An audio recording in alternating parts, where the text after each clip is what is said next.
2026 சட்டமன்ற தேர்தல் தமிழகத்திலே ஆட்சி அமைக்கப் போவது யார்? பாலிமர் நியூஸ் வெளியிட்ட அதிரடி கருத்து கணிப்பு. நண்பர்களே, நம்ம அதிமுக தொண்டர்களாக இருந்தீங்க அப்படின்னா மறக்காம நம்ம சேனலை சப்ஸ்கிரைப் பண்ணிட்டு இந்த வீடியோக்கு ஒரு லைக் பண்ணிருங்க. இன்னைக்கு வரக்கூடிய வீடியோக்கள் அனைத்துமே கருத்து கணிப்பு வீடியோக்களாக தான் இருக்கணும்பா, மறக்காம ஃபாலோ பண்ணிக்கங்க. நடந்து முடிந்த சட்டமன்ற தேர்தலை பொறுத்த வரைக்கும் 4 முனை போட்டி என்பது நாம் அனைவருக்குமே தெரியும். ஒரு புறத்திலே அதிமுக கூட்டணி கட்சிகள், மறுபுறத்திலே திமுக கூட்டணி கட்சிகள், நாம் தமிழர் கட்சி, தமிழக வெற்றி கழகம். இதிலே அதிமுகவா திமுகவா என பலப்பரீட்சை என்பது மிக பெயரில் இருந்து கொண்டிருக்கிறது. அதற்கு அடுத்தபடியாக புதிதாக வந்த தமிழக வெற்றி கழகம் எங்களுக்கும் திமுகவுக்கும் இடையேதான் போட்டி என சொல்லிக் கொண்டிருக்கூடிய வேளையிலும் நாம் தமிழர் கட்சியை பொறுத்தவரைக்கும் எங்களுக்கும் விஜய்க்கும் தான் போட்டி என அவர்களுக்கு அவர்களே மாற்றி தற்போது முடிவுகளை எடுத்து அதற்குரிய வேலைப்பாடுகளை பார்த்து இப்படிப்பட்ட ஒரு சூழலில் பாலிமர் செய்திகள் இணையதளங்களிலே வெளியான செய்திகளின் அடிப்படையில் இந்த 2026 சட்டமன்ற தேர்தலிலே அதிகப்படியான தொகுதிகளை யார் கைப்பற்ற போறாங்க அப்படின்னு பார்த்தோம்னா, அதாவது அதிமுகவிற்கு தான் அதிகப்படியான வாய்ப்புகள் என்பது இருக்கிறது அப்படிங்கிற செய்திகள் என்பது வெளியாகி இருக்கிறது.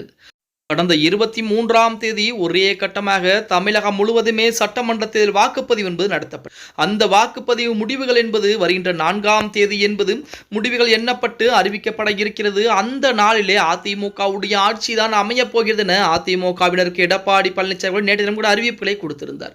அந்த வகையிலே அதிமுகவிற்கு 110 இடங்கள் வரைக்கும் வெற்றி வாய்ப்பு என்பது இருக்கிறது என தற்போது செய்திகள் என்பது வெளியாகி இருக்கிறது. அதுக்கு அடுத்த வட்டமாக திமுகவிற்கு 122 132 இடங்கள் வரைக்கும் வெற்றி வாய்ப்பு என்பது இருப்பதாக செய்திகள் என்பது சொல்றாங்க. அதுக்கு அடுத்தபடியாக தமிழக வெற்றி கழகத்திற்கு 10 12 தொகுதிகளும், அதே போல மற்ற சுயேட்சை கட்சிகளுக்கு 6 தொகுதிகள் வரைக்கும் வெற்றி வாய்ப்பு என்பது இருக்கிறது அப்படிங்கிற மாதிரி செய்திகள் என்பது பாலிமர் நியூஸ் தொலைக்காட்சியிலே வெளியிடப்பட்டிருக்கிறது. அதாவது அதிமுக கூட்டணிக்கு 110 தொகுதிகளும், திமுகவிற்கு 122 132 தொகுதிகளும், அதே போல தமிழக வெற்றி கழகத்திற்கு 12 தொகுதிகள் வரைக்கும் வெற்றி வாய்ப்பு என்பது இருக்கிறதா. இப்போது 110 அதே போல ஒரு தமிழக வெற்றி கழகத்துடைய 12 தொகுதிகளை உள்ளே இழுத்தால் கண்டிப்பாக 122 தொகுதிகள் என்பது வந்துவிடும்.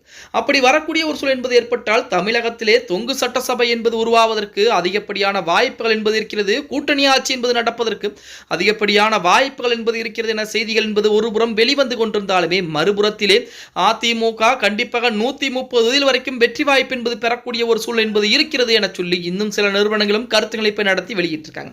மொத்தமாக ஒரு 3 நிறுவனங்கள் அதிமுகவிற்கு ஆதரவாக தமிழக மக்கள் இந்த முறை மாற்றத்தை தான் விரும்பி இருக்கிறார்கள். அந்த மாற்றத்தின்படி பார்த்தீங்கன்னா அதிமுகவிற்கு தான் ஆதரவு என்பது அதிகமாக இருக்கிறது என சொல்லி அதிமுக ஆதரவாகவும் கருத்து கணிப்பு முடிவுகள் என்பது வெளியாகி இருக்கிறது. இப்பொழுது திமுகவும் தனி பெரும்பான்மையின் வெற்றி பெற்று ஆட்சி அமைப்பதற்குரிய வாய்ப்புகள் என்பது கிடைக்காத ஒரு சூழ்நிலை தான் இந்த கருத்து கணிப்பு முடிவுகள் என்பது காட்டுகிறது அப்படின்னே கூட சொல்லலாம். பொறுத்து பார்க்கலாம். ஓகே கைஸ், வீடியோ பிடிச்சிருந்தா மறக்காம லைக் பண்ணுங்க. நம்ம போடக்கூடிய வீடியோ பத்தின கருத்துக்களை கீழே மறக்காம கமெண்ட் பாக்ஸ்ல பதிவு நண்பா.